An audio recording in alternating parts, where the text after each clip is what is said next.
ओम शांति। विशेष आज का विषय है सकारात्मक चिंतन, सकारात्मक दृष्टि और सकारात्मक वृत्ति। सकारात्मक चिंतन, सकारात्मक वृत्ति और दृष्टि। आप सभी ने अभी गीत भी सुना। बहुत सुंदर गीत की एक एक लाइन बड़ी सुंदर थी, क्योंकि आज हमारा चिंतन यही हमारा योग का, पुरुषार्थ का आधार है।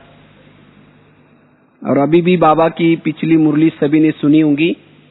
बाबा ने विशेष अटेंशन खिंचवाया है, मन जीते सो जगत जीत बनो। मन जीतना अर्थात क्या करना? मन में कोई संकल्प न चलाना, इसको नहीं कहेंगे। मन को जीतना अर्थात मन के अंदर सकारात्मक चिंतन को लाना, मन के अंदर सकारात्मक दृष्टि। मन के हमारी संकल्प यही हमारी दृष्टि को बनाती है, यही हमारे वृत्ति को बनाती है और इससे हमारा पुरुषार्थ होता है। इसलिए वर्तमान समय सकारात्मक चिंतन की बड़ी आवश्यकता है। तो हम सकारात्मक चिंतन करेंगे, हमारी वृत्ति सकारात्मक होगी या हमारी दृष्टि सकारात्मक बनेगी, तो हमारे पुरुषार्थ में क्या क्या फायदे हो सकते हैं। अगर हमारा चिंतन सकारात्मक बनेगा तब हमारे मन के अंदर का सभी प्रकार का विरत खत्म हो जाएगा। हम अंतर्मुखी बन जाएंगे, हमारे मन में एकाग्रता आएगी, हम हर एक के प्रति शुभ भावना रख सकेंगे, हमारी मन हल्का रहेगा और हमारी बुद्धि स्वच्छ रहेगी। और जिसका मन हल्का है, जिसकी बुद्धि स्वच्छ है, वो योग में घंटों तक आत्मचिंतन, परमात्मा चिंतन, ज्ञान का चिंतन कर सकेगा। और जिसका चिंतन सकारात्मक है, जिसकी वृत्ति सकारात्मक है, जिसका दृष्टिकोण सकारात्मक है, उसके जीवन में अनेक दैवी गुण नजर आएंगे। वो हर आत्मा के प्रति शुभ भावना दे सकेगा और ऐसी आत्मा कर्म योगी बन सकेगी। अगर हम सकारात्मक चिंतन करेंगे तो हम परचिंतन की बातों से, परदर्शन से मुक्त हो सकेंगे। अगर हमारा चिंतन सकारात्मक होगा तो अगर हम सकारात्मक चिंतन करेंगे, क्रोध से मुक्त। आज क्रोध क्या है? नकारात्मक चिंतन का रिजल्ट है क्रोध। हम कैसी भी आत्माओं के साथ एडजस्ट होकर के चल सकेंगे। जिसका चिंतन सकारात्मक है, जिसका दृष्टिकोण सकारात्मक है, ऐसी आत्मा समस्या से समाधान स्वरूप बन सकेगी। समस्या उसके जीवन में होगी, लेकिन वो खुद समाधान स्वरूप में रहेगा। और ऐसी आत्मा सदा ही प्रसन्न चित्त, हर्षित मुक्त रह सकेंगी।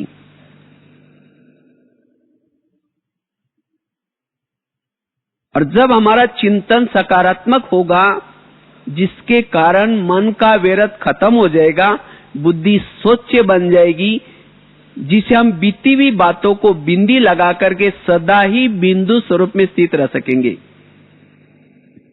आज हमें बिंदु स्वरूप में स्थित रहना बड़ा मुश्किल लगता है। क्यों? हमारा दृष्टिकोण निगेटिव है और निगेटिव दृष्टिकोण के कारण बीती हुई बातों का चिंतन चलता है। और जो आत्मा बीती हुई बातों का चिंतन करते हैं, वो बिंदु स्वरूप में, आत्म स्वरूप में नहीं टिक सकती। अगर हम सकारात्मक चिंतन करेंगे, हम वायुमंडल को बहुत अच्छा बना सकते हैं। ऐसी आत्मा अपने संकल्प के खजानों को समय के खजानों को बचा सकती है। आज हमारा जो समय चला जाता है, संकल्प चले जाते, कहां चला जाता है? नकारात्मक चिंतन में, नकारात्मक बातों में। अगर हम सकारात्मक चिंतन करेंगे, हमारा दृष्टिकोण सकारात्मक बन जाएगा, हमारी वृत्ति सकारात्मक बन जाएगी, तब हम विचार सागर मंथन कर सकेंगे, ज्ञान की गहराई का चिंतन कर सकेंगे। कईयों को प्रॉब्लम है, हमें मुरली ही याद नहीं रहती। मुरली याद क्यों नहीं रहती? क्योंकि कोई ना कोई नकारात्मक बातों का चिंतन चल रहा है। जब वो चिंतन चलता है तो ये चिंतन कैसा याद रहेगा? इसलिए वर्तमान समय सकारात्मक चिंतन की आवश्यकता है, और सकारात्मक चिंतन करने वाली आत्मा तीव्र पुरुषार्थी बन सकेगी, आलस और अलबेलापन से मुक्त रहेगी। जो सकारात्मक चिंतन करते हैं उसको आलस और अलबेलापन नहीं आता, वो थकेंगे नहीं कभी भी। क्यों? नकारात्मक चिंतन करने से मन भारी होता है, क्योंकि उसके मन में लगातार व्यर्थ संकल्प चलते हैं, और जिसके मन में लगातार व्यर्थ संकल्प चलते हैं, ऐसी आत्मा शारीरिक रूप से, मानसिक रूप से थक जाती है।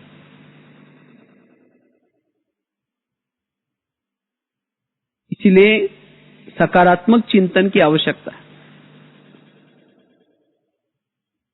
और जब हम सकारात्मक चिंतन करते हैं, तब जाकर के स्वधर्म में टिक सकते हैं। स्वधर्म में टिकने के लिए सकारात्मक चिंतन की आवश्यकता है।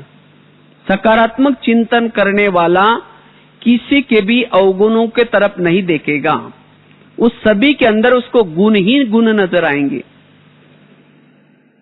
आज मुझे किसी के अवगुण नजर आते हैं, ये सब मेरे नकारात्मक चिंतन का परिणाम है। इसलिए मैं सकारात्मक चिंतन करने की आदत डालनी है, और जितना हम सकारात्मक चिंतन करेंगे उतना हमारे अंदर सहन शक्ति का गुण डेवलप होगा। आज हम सहन क्यों नहीं करते? क्योंकि किसी के बीती हुई व्यवहार को बार बार याद करते हैं, और जब बार बार याद करते हैं तो उसके अंदर, उसके बारे में हमारा दृष्टिकोण निगेटिव बना होता है, दृष्टि निगेटिव बन जाते हैं, और साथ में वृत्ति निगेटिव है। इसीलिए किसी की भी बातों को हम सहन नहीं कर सकते, उसके साथ हमारा स्नेह नहीं होगा, प्यार नहीं होगा। इसलिए बाबा कहते, बच्चे सकारात्मक चिंतन करो, और सकारात्मक चिंतन वाला सदा समस्या के घेरे में रहेगा। उसको लगेगा कि मेरे जीवन में बहुत सारी समस्या ही समस्या है, प्रॉब्लम ही प्रॉब्लम है। क्योंकि मन निगेटिव जब सोचता है तो हमारे जीवन में एक प्रॉब्लम का, समस्या का पहाड़ निर्माण होता है। जितना उस बातों को बार बार सोचेंगे उतना पहाड़ निर्माण होता है, बड़ा पहाड़। और जब पहाड़ निर्माण होता है तो लगता है कि हम कैसे जाए, इन बात को कैसे क्रॉस करें। और निगेटिव जो चिंतन करता है उसको हर एक की हर एक्टिविटी, हर बात उसको निगेटिव नजर आती है। अगर कोई सेवा भी कर रहा होगा, वो सेवा भी उसको निगेटिव नजर आएगी, क्योंकि उसका दृष्टिकोण निगेटिव है। इसलिए कहते हैं ना, मिस्टर डाउट और मिसअंडरस्टैंडिंग दोनों युगल है, झगड़ा लगाती। इसलिए अपने दृष्टिकोण को क्या बनाना है? सकारात्मक। सकारात्मक दृष्टिकोण सभी समस्या का हल है।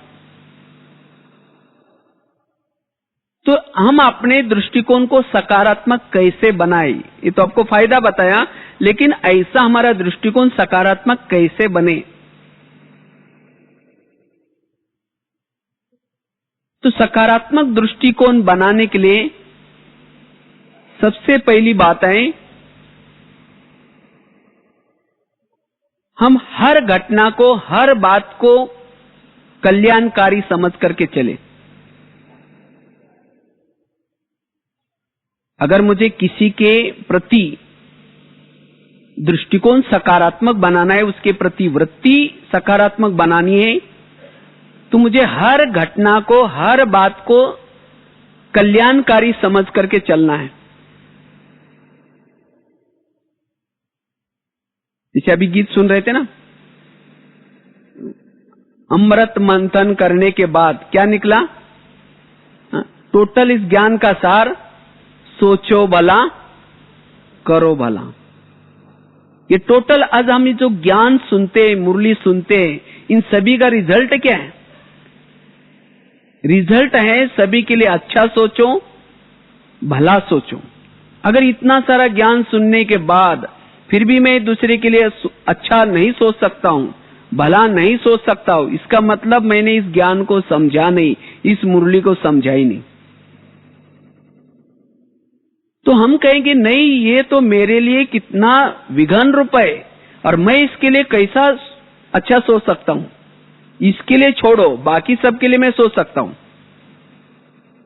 मैं इसके लिए कभी भी शुभ नहीं सोच सकता हूं, लेकिन नहीं, उसके लिए जो विघन आपके लिए क्रिएट करता है, जो विघन डालता है, उसके लिए आपको क्या करना पड़ेगा?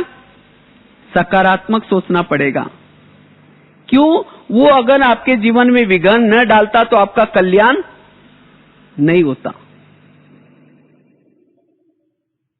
तो इसीलिए कोई भी विघ्नों के प्रति कल्याणकारी दृष्टिकोण अपनाने की आवश्यकता है। और जिसका विघ्नों के प्रति, विघ्न डालने वालों के प्रति कल्याण की भावना है, वही सकारात्मक सोच कर सकता है, वही सकारात्मक दृष्टि बना सकता है, उसकी वृत्ति ही सकारात्मक बन सकती है। और जब तक सकारात्मक दृष्टि नहीं है, वृत्ति नहीं है, चिंतन नहीं है, तब तक योगी नहीं बन सकते, तब तक जीवन में सुख और शांति का अनुभव नहीं हो सकता। तब तक हम किसी को दुआएं नहीं दे सकते। बाबा ने तो कहा कि एक व्यक्ति के प्रति भी अगर आप बद्दुआएं देते हैं, अशुभ भावना रखते हैं, तो भी देवता कहेंगे। देवताओं का हमेशा पोज वरदानी पोज होता है। तो इसी तरह हर आत्मा के प्रति हमारी पोज कैसा हो? वरदानी पोज, शुभ भावना वाला पोज, कोई कैसा भी हो। लेकिन वो कब संभव है? क्योंकि आज हमारा जो मन है, बाबा ने कहा ना, मन जीतो। मन को तब जीत सकते हैं जब सभी के प्रति मेरी शुभ भावना हो, हर आत्मा के प्रति मेरे वृत्ति में सकारात्मक दृष्टिकोण हो, उसके प्रति मेरी शुभ भावना हो। अगर मेरी किसी के लिए अशुभ भावना है, तो मेरा मन उसको देखते ही क्या पॉजिटिव सोचेगा या निगेटिव सोचेगा? निगेटिव सोचेगा। मन रुक नहीं सकता, तो मन को कैसे जीतेंगे फिर? वो आपका कहना नहीं मानेगा। इसीलिए मन को पहले समझाना पड़ेगा। जो हमारी जो अंदर जो वृत्ति निगेटिव बनी है, उसको पॉजिटिव बनाने की आवश्यकता है। वृत्ति को दूसरे शब्द में कहेंगे भावना। हर आत्मा के प्रति मेरी भावना पॉजिटिव बने। और भावना कैसी बनती है?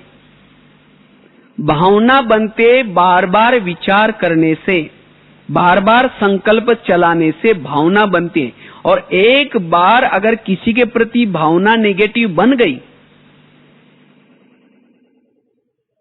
फिर उसको परिवर्तन करने के लिए बहुत समय लगता है। इसको ही बाबा इस सीजन में, पूरी सीजन की 5 मुरलियां चल चुकी, बाबा कहते बच्चे संस्कारों को बदलो। तो ये संस्कार क्या चीज है?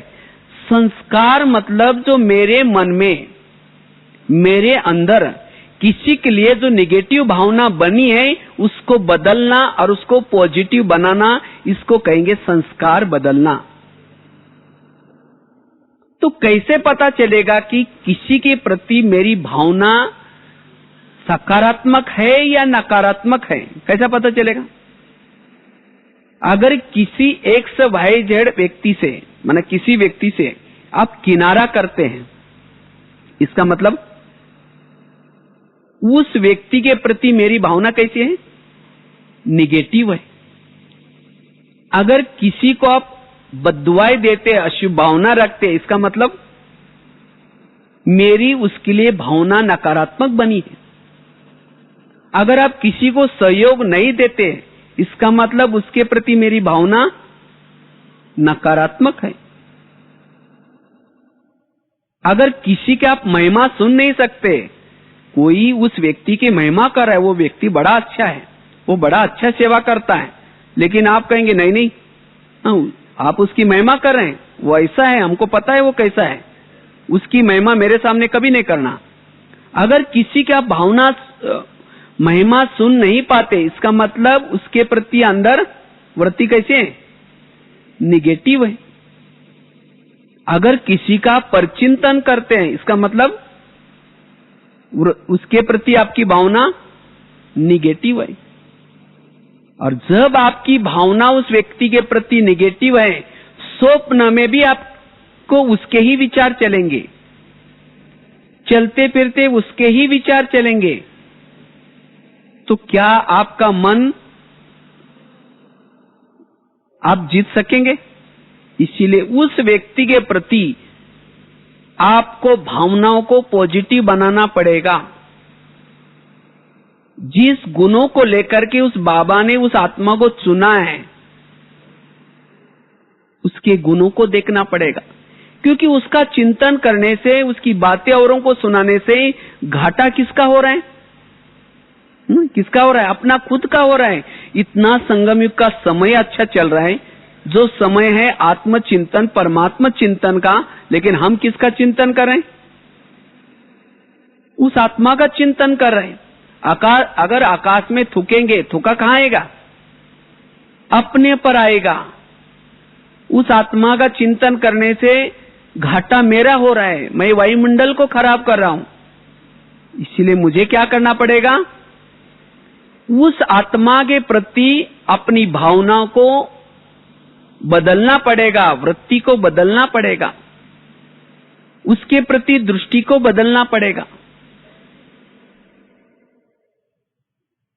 अगर मेरी उसके प्रति दृष्टि को निगेटिव है, नकारात्मक है,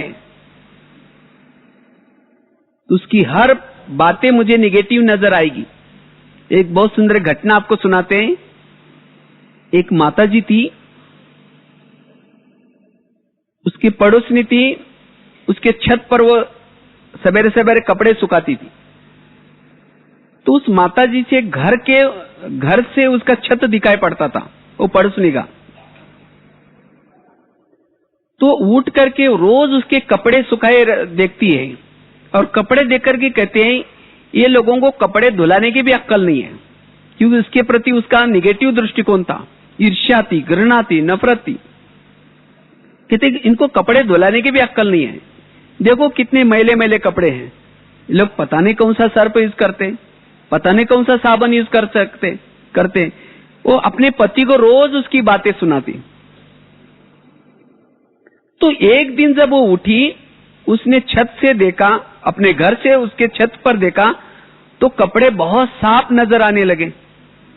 तो पति को कहते आज इसको पता नहीं कैसी अक्ल आ गई, आज पता नहीं इसने कौन सा साबुन यूज किया, पता नहीं कौन सा सर्फ यूज किया। पति को कहते जाओ पूछ के आओ। तो पति धीरे से मुस्कुराता है और कहता है कि आज सवेरे सवेरे मैंने अपने घर के खिड़की के कांच साफ किए। समझ में आई ये बात? माना वो कपड़े कैसे धुलाई करती थी? रोज वो साफ अच्छी धुलाई करती थी, लेकिन उसको मैले क्यों नजर आते थे? क्योंकि उनके खुद के घर के खिड़की के कांच गंदे थे। जब उन्होंने कांच को साफ किया तो कपड़े कैसे दिखने लगे? साफ। इसी तरह अगर किसी के अंदर की गलती मुझे नजर आती है, कोई गलत नजर आता है, इसका मतलब मेरा दृष्टिकोण उसके लिए गलत बना हुआ है, निगेटिव बना हुआ है। इसलिए मुझे अपने कांच को क्या करना पड़ेगा? साफ करना पड़ेगा।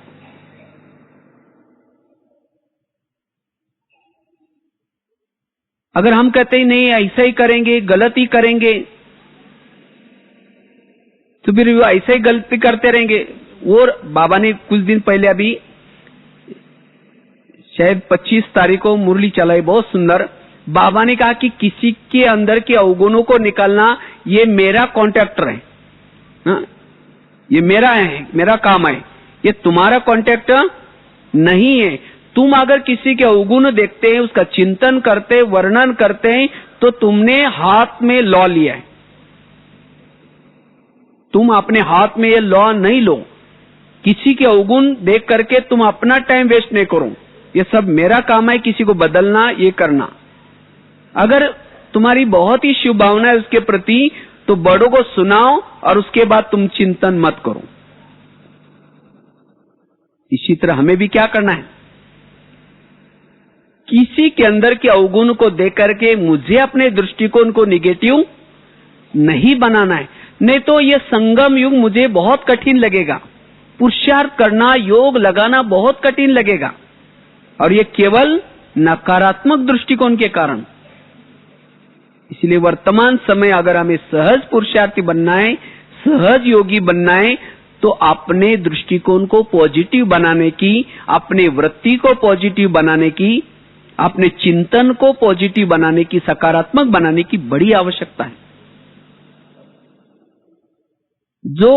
जिसका चिंतन शुभ है वही शुभ चिंतक बन सकता है, वही वायुमंडल को अच्छा बना सकता है। इसीलिए जैसे बता रहे थे, पहली बात है, कोई भी जो विघन डाल रहा है, वो समस्या क्रिएट कर रहा है, उसमें भी मेरा क्या होने वाला है? कल्याण होने वाला है, अकल्याण नहीं है। जब हमारी ये भावना है, तब हमारा चिंतन कैसा होगा? सकारात्मक। और एक घटना आपको सुनाते हैं, बहुत सुंदर एक रामायण की घटना है। राम राजा बनने वाला था, लेकिन रात में आकर के मंत्रा ने कई को 2-4 उल्टी बातें सुनाई। क्या सुनाया? तुम्हारा बेटा भी तो है, तुम अपने बेटे को छोड़ करके राम को राजा बना रहे।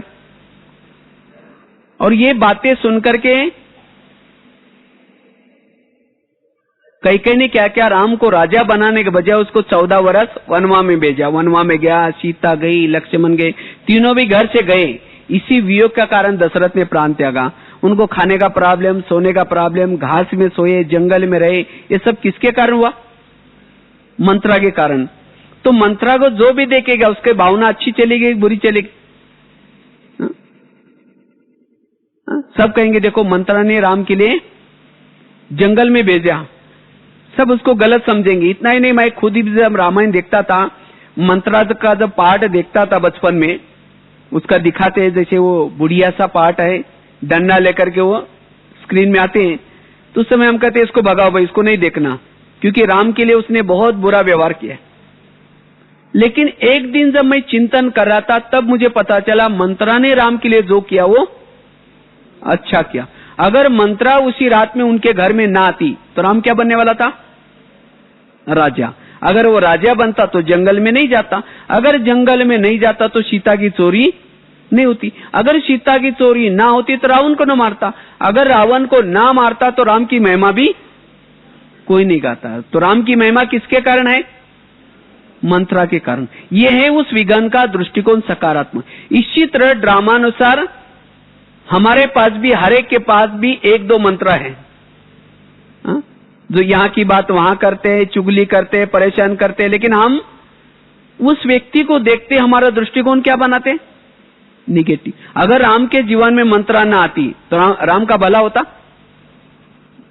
अगर राम के जीवन में मंत्रा ना आती तो राम दूसरे दिन क्या बनने वाला था? राजा बनने वाला था। अगर वो राजा बनता तो जंगल में नहीं जाता, अगर जंगल में नहीं जाता तो सीता की चोरी नहीं होती। अगर सीता की चोरी ना होती तो रावण को ना मारता, अगर रावण को ना मारता तो राम की महिमा भी कोई, तो राम की महिमा किसके कारण है? किसके कारण है? मंत्रा के कारण। इसी तरह आज हमारे जीवन में आज तक कितने सारे विघ्न डालने वाले लोग आए, किन्होंने मेरी चुगली की, परेशान किया, लेकिन सभी बातों से आपका कल्याण हुआ या कल्याण हुआ? अगर वो घटनाएं ना होती तो यहां भी ना होते। तो आज तक की जो जो आपके जीवन में विघ्न आई, समस्या आई, उसे आपका क्या हुआ? भला हुआ ना। तो अभी भी आपके जीवन में जो भी कोई विघ्न डालेंगे, समस्या क्रिएट करेंगे, उसे भी आपका क्या होने वाला है? भला ही होने वाला है। तो जिसका ये दृष्टिकोण है वही विघ्न डालने वालों के प्रति सकारात्मक सोच सकते हैं, उसको दुआएं दे सकते हैं, उसकी वृत्ति पॉजिटिव बन सकते हैं।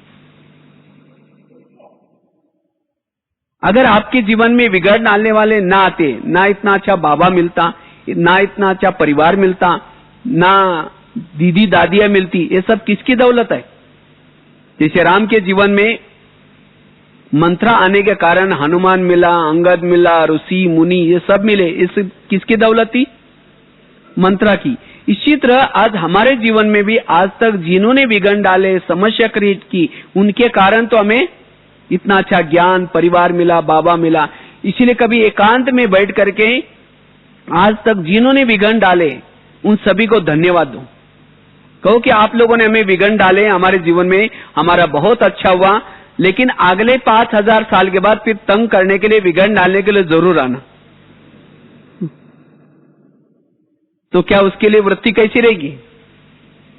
पॉजिटिव रहेगी या नेगेटिव रहेगी? पॉजिटिव रहेगी। तो ये है उस व्यक्ति के प्रति हमारी सकारात्मक वृत्ति बनाने का, सकारात्मक दृष्टिकोण बनाने का और सकारात्मक चिंतन करने का तरीका। इसीलिए हमारे जीवन के अंदर जो भी कुछ विघ्न या समस्या है उसमें हमारा क्या है? कल्याण है ना। जैसे गीत की और एक बहुत सुंदर लाइन सुन रहे थे, ले शुभ चिंतन की पतवार और डूबती नैया को क्या करो? बचा लो। कभी कभी हम ज्ञान में आने के बाद निगेटिव चिंतन के कारण हमारी अपनी नैया को फिर से डुबाना शुरू। जो निगेटिव चिंतन करता है, नकारात्मक चिंतन करता है, उसकी नैया ज्ञान में चलने के बाद भी डूबने की संभावना है। आज कई कई भाई बहने ज्ञान में आए, बाबा मिला, लेकिन किसी बहन का या किसी भाई का या कोई ना कोई निगेटिव बात देखी और निगेटिव चिंतन करते करते उन्होंने ज्ञान ही छोड़ दिया, तो उनकी नैया क्या होगी? डूब गई।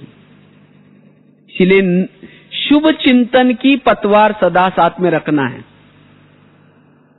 किसी के भी हमें नेगेटिव बातों को नहीं देखना है। नेगेटिव बातें देखी, कोई अवगुण देखे, ज्ञान से किनारा हो जाएगा। इसीलिए हमें अगर अपनी वृत्ति को, चिंतन को और दृष्टिकोण को पॉजिटिव बनाना है, सदा क्या करना है? सभी के गुण देखना है, कभी भी किसी के अवगुण नहीं देखना। इसलिए मेरे जीवन के अंदर जो कुछ है, जो कुछ विघ्न है, समस्या है, उसमें मेरा कोई ना कोई कल्याण है। जो विघ्न डालता है उस विघ्नों से मेरा कल्याण होने वाला है, तो इसलिए मुझे क्या करना है? उसके बारे में नहीं सोचना है। तो विघ्नों के बारे में हमारा कल्याणकारी दृष्टिकोण हो, ये पहली बात है। दूसरी बात है, अगर मेरा चिंतन सकारात्मक चले, मेरी वृत्ति सकारात्मक हो जाए, मेरा दृष्टिकोण सकारात्मक बन जाए, इसलिए क्या करना है? हर नेगेटिव बातों को क्या बना दो? पॉजिटिव। हमारा दृष्टिकोण नेगेटिव कब बन जाता है? अगर कोई मेरा अपमान करता है, अगर कोई मेरी निंदा करता है, अगर कोई मेरी ग्लानि करता है, उस बात को लेकर के हमारा दृष्टिकोण क्या बन जाता है? नेगेटिव। अगर कोई महिमा करता है, उसके प्रति मेरा क्या होता है? स्नेह होता है, प्यार होता है। और कोई ग्लानि करता है तो उसके प्रति नेगेटिव बन जाते हैं।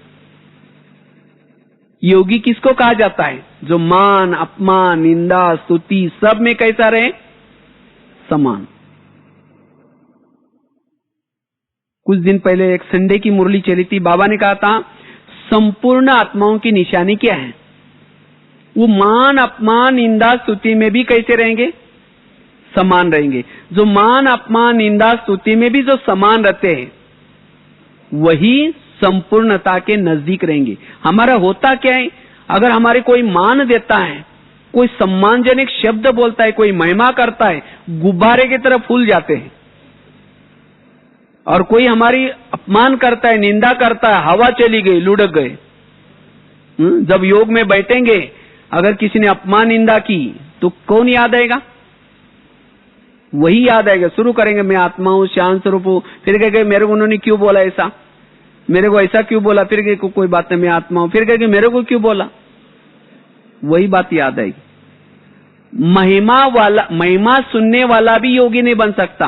अगर किसी बहन ने आपकी महिमा की, माता जी आप बहुत अच्छे सेवा करते, वाह आपने बहुत अच्छा किया, अच्छा अच्छा कहेंगे, योग में बैठेंगे, शुरू करेंगे मैं आत्मा हूं, फिर कहेंगे वाह बहन जी ने आज बहुत महिमा कर दी, बुद्धि बहन जी की तरफ जाएगी, बाबा की तरफ नहीं जाएंगे, क्योंकि महिमा को स्वीकार कर दिया।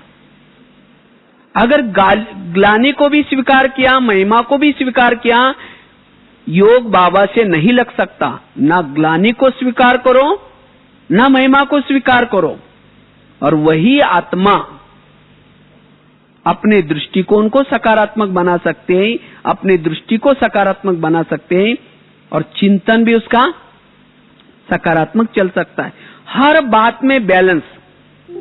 तो निगेटिव बातों को क्या बना दो? पॉजिटिव। अगर कोई ग्लानि करता है तो क्या समझो? कोई गाली दी, गाली को भी क्या समझो? ये गुलाब का फूल डाल रहे हैं। अगर ये हमारी भावना है, जैसे देखो बाबा की ग्लानि की तो बाबा ने क्या किया? ग्लानि करने वालों को ही बाबा ने क्या किया? गले लगाया। बाबा इतना भोला है, ग्लानि करने वालों को क्या करता है? गले लगाता है। लेकिन आज हमारी स्थिति, कोई ग्लानि करता है 15 दिन उसे बात नहीं करते, इधर मुंह करके जाएंगे। तो जिसकी ग्लानि में महिमा में समान स्थिति है वही सकारात्मक चिंतन कर सकता है, वही अपने वृत्ति को सकारात्मक बना सकता है और दृष्टि को भी सकारात्मक बना सकता है। और वही आत्मचिंतन परमात्मा चिंतन कर सकता है। इसीलिए हमें क्या करना है? निगेटिव बातों को क्या बनाना है? पॉजिटिव। तो जितना अच्छा ठीक है, तो इसीलिए हमें यही पुरुषार्थ करना है, निगेटिव बातों को पॉजिटिव बनाने का, और तब हम वर्तमान समय व्यर्थों से बच करके पॉजिटिव चिंतन कर सकते हैं। वैसे तो समय पूरा हुआ, इसीलिए यहीं पूरा करेंगे। तो जो भी बातें आप लोगों ने सुनी, अगर इसका भी इतना भी अभ्यास करेंगे तो हमारा चिंतन व्यर्थों से हम मुक्त होकर मन जीत बन सकेंगे। ओम शांति।